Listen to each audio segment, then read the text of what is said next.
সাল। চারদিকে সৌদি আরবের তপ্ত মরুভূমি আর ধুধু বালুচর। এই উত্তপ্ত রোদে যখন শরীর ভিজে একাকার হয়ে যায়, তখন ক্লান্ত শরীরে আমি যখন রুমে ফিরি, আমার মনটা পড়ে থাকে হাজার মাইল দূরে আমাদের সেই ছোট ঘরটিতে। এই প্রবাস জীবন যতটা না কষ্টের, তার চেয়েও বড় কষ্টের হলো যখন আমার সবচেয়ে কাছের মানুষটি, আমার প্রিয়তমা স্ত্রী, আমাকে ভুল বোঝে। সারাদিনের হাড়ভাঙা খাটুনি শেষে যখন তোমার সাথে কথা বলতে বসি, তখন আমি চাই একটু প্রশান্তি। কিন্তু ইদানিং মোবাইলের এই যান্ত্রিক কথাগুলো আর ভালো লাগে না। বিশেষ করে যখন তোমার কণ্ঠে সন্দেহের সুর শুনি, তখন মনে হয় আমার সব পরিশ্রম বুঝি ব্যর্থ হয়ে গেল। মোবাইলের স্ক্রিনে কত কথা হয়, কত তর্ক হয়, কিন্তু দিনের শেষে এগুলো আমাকে ভীষণ ক্লান্ত করে দেয়। আমি তোমাকে বলতে চাই, প্রিয়তমা, আমাকে সন্দেহ করিও না। এই মরুভূমির আগুনের চেয়েও তোমার সামান্য সন্দেহ আমাকে বেশি পোড়ায়। আমি তো এখানে এসেছি শুধু আমাদের দুজনের একটা সুন্দর ভবিষ্যৎ গড়ার জন্য।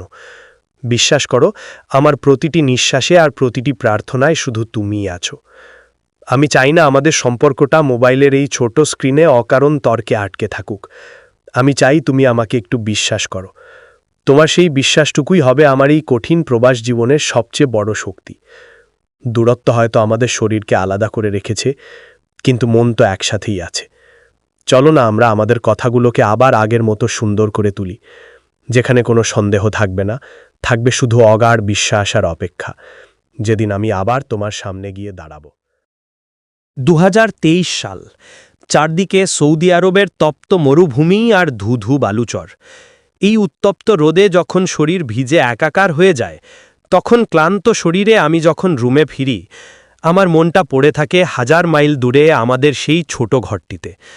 এই প্রবাস জীবন যতটা না কষ্টের, তার চেয়েও বড় কষ্টের হলো যখন আমার সবচেয়ে কাছের মানুষটি, আমার প্রিয়তমা স্ত্রী, আমাকে ভুল বোঝে। সারাদিনের হাড়ভাঙা খাটুনি শেষে যখন তোমার সাথে কথা বলতে বসি, তখন আমি চাই একটু প্রশান্তি। কিন্তু ইদানিং মোবাইলের এই যান্ত্রিক কথাগুলো আর ভালো লাগে না।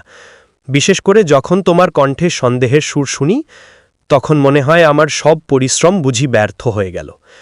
মোবাইলের স্ক্রিনে কত কথা হয়, কত তর্ক হয়, কিন্তু দিনের শেষে এগুলো আমাকে ভীষণ ক্লান্ত করে দেয়। আমি তোমাকে বলতে চাই, প্রিয়তমা, আমাকে সন্দেহ করিও না। এই মরুভূমির আগুনের চেয়েও তোমার সামান্য সন্দেহ আমাকে বেশি পোড়ায়। আমি তো এখানে এসেছি শুধু আমাদের দুজনের একটা সুন্দর ভবিষ্যৎ গড়ার জন্য। বিশ্বাস করো, আমার প্রতিটি নিঃশ্বাসে আর প্রতিটি প্রার্থনায় শুধু তুমিই আছো।